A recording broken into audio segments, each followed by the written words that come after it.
Well, hello again, everybody, and welcome back to the channel. My name is Brad, and this is Firewood at the Furnace. If it's your first time here, welcome to the channel. I hope you enjoy what you see here. We put a video out every Wednesday morning at 7 o'clock. Bonus video comes out on the first Friday of every month, and we do a live stream on the last Thursday of every month at 8 o'clock in the evening, Eastern time. That's always fun. So if you're new, please comment down below and let us know you're new here so we can welcome you properly. This is a great community here, and we all like to see new faces every once in a while. So today, what's in store is I'm going to talk to you about a couple of little problems that I'm having in the wood yard and what I'm going to do to correct them. One of them is going to be inside the shed here, and the other one is going to be out in the front of the yard. And it's a good problem to have, but it's definitely a problem that I need to deal with. So I'm going to talk to you about how I'm going to do that. I've got an announcement to make for you. A couple special guests are coming over to the yard this coming Saturday. We'll definitely be filming that, and we're going to get some work done here in the yard, and hopefully the weather's nice, and maybe we can go sit somewhere outside on the water and have some lunch. But I always appreciate the guys that want to stop by and help me out here.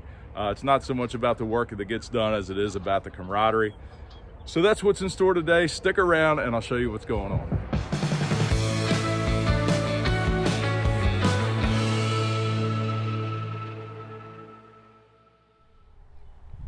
So as you know, a couple weeks ago we moved this new shed in here to the yard, and this is supposed to help me out with equipment that I need to keep here and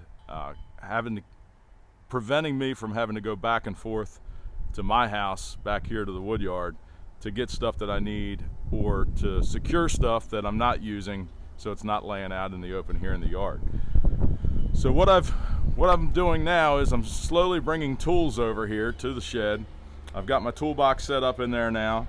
I've got some necessary stuff here, the cordless drills, the air compressor, my grease gun and stuff is in there. You see the lights on there. So I do have light in here now. I'm going to change those bulbs to something a little bit brighter. But that's all being powered by the Greasel T500 portable power pack. It's coming in really handy here. And like I told you, I was interested in getting the solar panel for this so it can charge outside and I never have to take that out of here. That is going to happen. That solar panel will be coming soon, so I'll get to show you all that as well. But one of the problems that I'm having is chainsaw chains.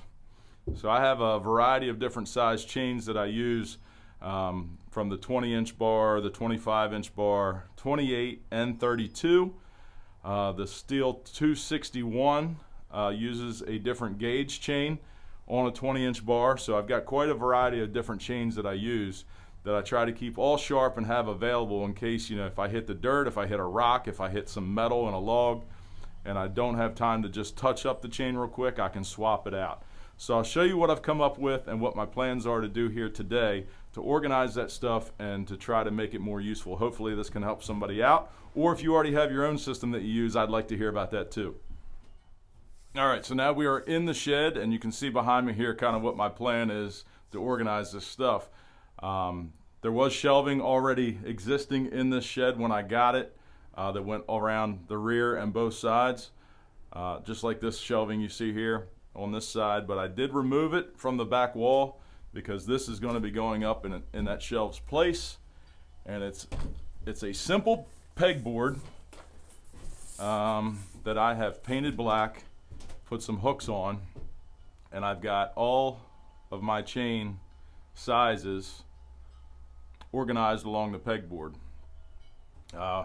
Even when I get done my chains, I've got a few extra bars. I'll be able to hang the bars on this as well. So that is my plan, to hang this on this back wall here. We'll get the chains mounted up and see how that works out. That should work out pretty well, in my mind at least.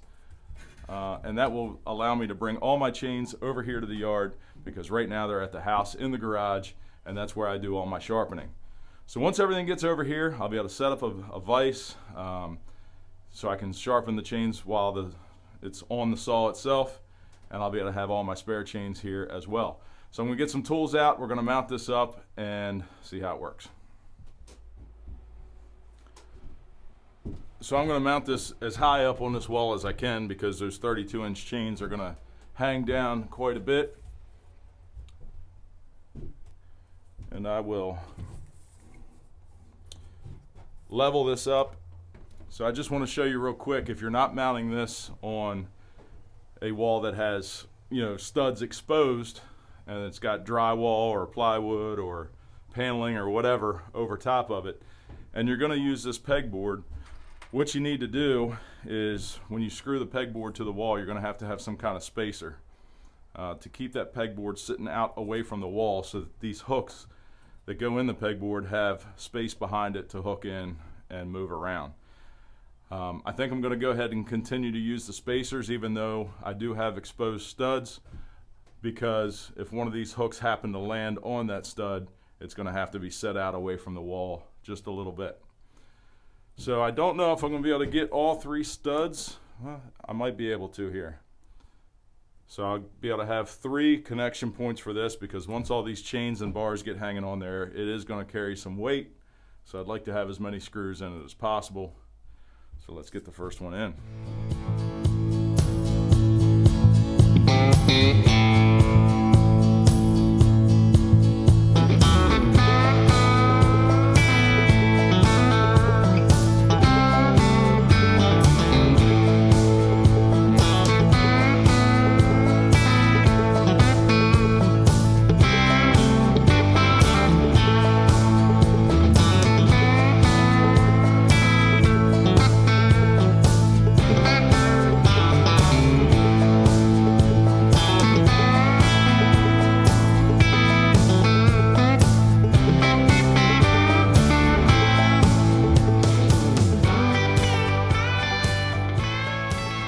So there's that.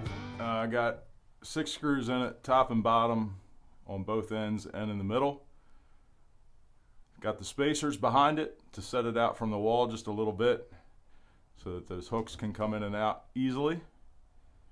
And now we'll hang some chains and bars. All right, so I'm guessing we'll just kind of go in order here. The first label says a 20-inch chain, 3/8 and 050. So that's going to be this wrap of chain right here. There's 1, 2, 3, 4, 5 extra chains for, that's what I run on the 361, or the MS360, I mean. And then the next one is 20-inch 325063, and that's for the MS261.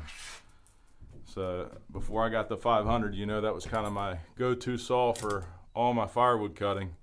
So there's a few of these chains here as well. 3, 4, there's 5 of these also. And then we have the 25-inch bar. That's what I'm running on the 500i right now. There's 1 on it, plus I've got 2 extra chains for it here. So I'll hang those up there. Then the 28-inch long chain, 3/8 050. I have that on the 460 clone saw, that 28-inch bar. So that'll hang there. And then the Big Daddy, the 32-inch bar, 3/8 050 as well. There's 2 extra chains here for that. So we'll hang that there, and now the saw bars are going to get hung up. We've got 3 extra 20-inch bars. Actually, this one can probably be thrown away.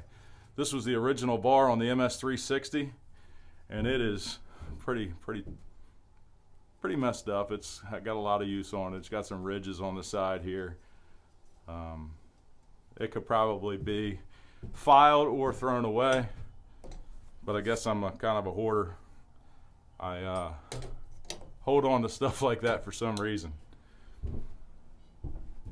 The 25-inch bar is on the saw right now. The 28-inch bar that I have is on the saw, and here is the 32-inch bar. So looks like it's holding that up pretty well. I'll zoom you in, let you see what's going on there. Hopefully that'll work out, and all my saws will be right here, or all my chains will be right here when I need them. And if I want to swap out a bar, they will be here as well. So that's my idea for organizing my chains. Let me know what you think, and let me know if you do something different. If you do something similar, comment on that as well. I'm curious to know how you like it after you've had it for a while, and if there's anything you would do different. I want to try to keep, if the chain is hanging on the wall, I want it to be sharp and ready to go. And I know for a fact a couple of those chains were not sharpened when I took them off, so I'm going to have to go through there at some point and freshen each one of those up so that I know they're all ready.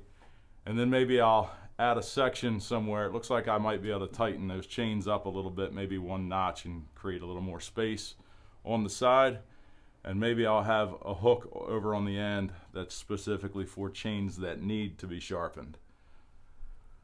But that is the newest addition to the shed. I'm going to take you outside now, and I'm going to show you what the other little problem I've been having is. I've been having this problem for a while, and now I'm going to deal with it. We're going to walk around here to the yard. Oh, before we go over here and I show you what's going on, look at that. There's a blast from the past. That's the old girl that got us all started here. All lettered up with the stickers from the YouTube channels. Let me give you a shot. We'll walk around it real quick and see if we can remember any of these. You can see everybody on there. There's even some down under here. See if I can get you in there. There we go. And we'll walk around the other side here.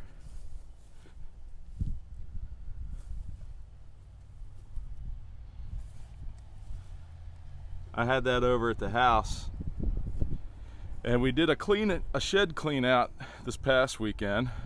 Took a bunch of stuff to the dump, and I decided that I would bring that back over here, and we'll find a place to put it. But yeah, that's what, if you're fairly new here, that's what got this whole thing started. That was the very first splitter that I ever used. Then, as you know, we've moved on to the Ramsplitter, and now we are Team Orange and Blue, Eastonmade. But anyway, if you're a regular viewer of the channel, then you know there's something missing here where that wheelbarrow is sitting. That is where the firewood stand normally sits. And the ongoing problem that I've been having is this. People have been needing to walk around logs, step over logs, or take a long path to the stand to get to my bundles. And although I liked having it there on the end of that row, it was not working out well dumping wood in front of it. With my new processing setup that I have going on here, I dump the logs where you see that beech laying, I buck it up, and it moves to where that cherry's stacked, and then it's next to the splitter and ready to go up the conveyor into the trailer. So what I've done temporarily, as you can see here, is I've moved the firewood stand all the way out here to the front. It's right at the end of the driveway here, so when people come down to get their firewood bundles, it is much easier for them to access. However, I'm anticipating that this is going to be in my way at some point. It's kind of like right in the middle of where I do everything. So I have a new plan for the firewood stand, and this one is going away. I'm going to be taking this apart and trying to reuse whatever I can out of it. But what I've done is I've purchased, for a very, very good deal, I got it pretty cheap, a little 4x9 or 4x10 trailer. It's a galvanized trailer. It probably used to be for a jet ski or something. And I'm going to build my firewood stand on that little trailer. I can pull the trailer with the four-wheeler and move it to wherever I need it at the time. The other advantage to doing that, in my mind, I'm thinking about, is the way I have it set up right now is I have to make the bundles over at the bundle station and then bring the bundles to the firewood stand. If I put this firewood stand on wheels, I'll be able to take the whole firewood stand right to the bundle station. And as the bundles come off the bundler, they'll go right into the stand, and when it's refilled, I will simply pull it back over to where it needs to live for customers to access it easily. So that's the problem that I've been dealing with that, and as you can see, the wood is backed up. There's a bunch of cherry here that we're going to split this week. You might see that on a shorts video coming out this week, because I'm going to come over in the evenings after work and start working on that pile. I'm going to get this beech all bucked up, and then by Saturday, when my special guests arrive, we'll be able to knock a lot of this out, I think. So let me know about my two projects, what your thoughts are on those, with the chain organizer and now my firewood stand on wheels. Let me know if you want to see that build, if you want to see how that's going to work out, or I'll just do it and show it to you when it's done. But I think being able to move the stand in my particular situation with the four-wheeler to where the stand needs to live and taking it to refill it is going to be a little bit of an advantage here for me. So that's all for today. I hope you enjoyed, maybe learned something. Maybe you can give me some pointers on what I'm dealing with here with these small little issues that I have. I like to keep things organized. I like to keep things squared away where I know where things are when I need them. There's probably nothing that irritates me more than knowing that I have something but not being able to find it. So keeping things organized is what works out for me. Let me know what works out for you. Like this video, subscribe to the channel, tell your friends. I hope you all have a great week, and we will see you next time.